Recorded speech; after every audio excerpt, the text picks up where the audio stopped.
Patricia attend son premier bébé. Elle a dépassé son terme d'1 semaine et l'équipe médicale a dû déclencher son accouchement.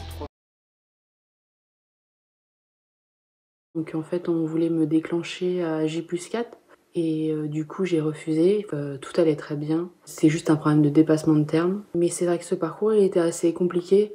J'ai eu des moments de doute, de pression par l'équipe qui m'encadrait en parlant de mort fétale. Et grâce à Ninanar, j'ai réussi à le refuser.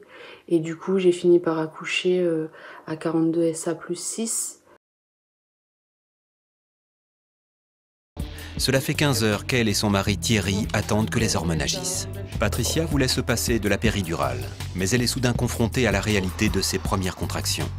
Et là, je vais pas faire ma maline longtemps pour la péridurale, ça c'est sûr. C'est rock'n'roll. D'accord, c'est la première piqûre. C'est pas grave, là c'est l'anesthésie locale, d'accord? Oh. Ah. Profite, c'est les dernières que tu as là. Après, tu sentiras pleurer. Dans une prochaine vie, je vais être un mec. Patricia a été déclenchée il y a déjà 18 heures. Bon, ça bouge, on part de loin aussi, hein, donc... Parce que c'est vrai que c'est long et que ça peut être au bout d'un moment fatigant. Ah non, faut attendre. Et ben voilà, on a un col centré, effacé, un 4 bons centimètres. Oh, génial. Super, hein? On est enfin en travail. C'est finalement Céline qui va continuer d'accompagner Patricia. Vous êtes à 6-7 cm? C'est bien, ça a bien avancé là, hein? Patricia attaque sa 2e nuit en salle de naissance. Jusque-là, tout s'est bien déroulé, même si le travail a mis du temps à se mettre en route. Mais il semble que le bébé supporte moins bien les dernières contractions. Vous entendez de temps en temps, après les contractions, le cœur du bébé ralentit un petit peu. On va vous installer un peu dans la même position que pour accoucher. On va juste faire un petit prélèvement sur sa tête. Les taux là qu'on a mesurés, c'est quand même élevé. C'est un signe que le bébé est déjà un petit peu fatigué et on sait que ça va pas aller en s'améliorant.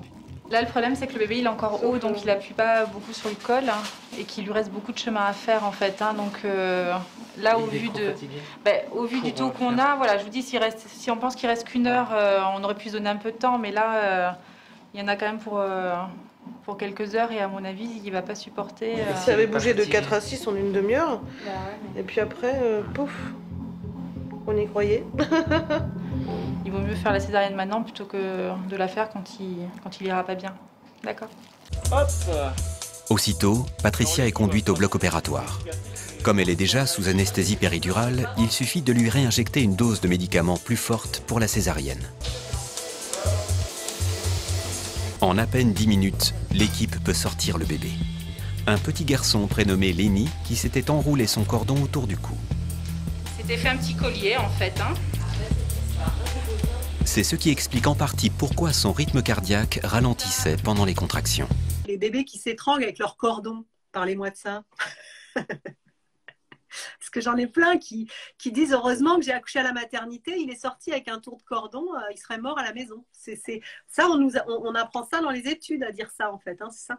C'est un truc qui traîne pas mal dans les salles d'accouchement, oui, ces histoires-là. Et on lutte contre, il y a voilà, des histoires de on fait une césarienne parce qu'il y a un cordon autour du cou. Ça ne devrait plus se faire.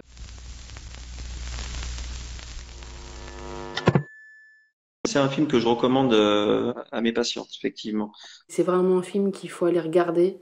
Ça booste, ça booste la confiance.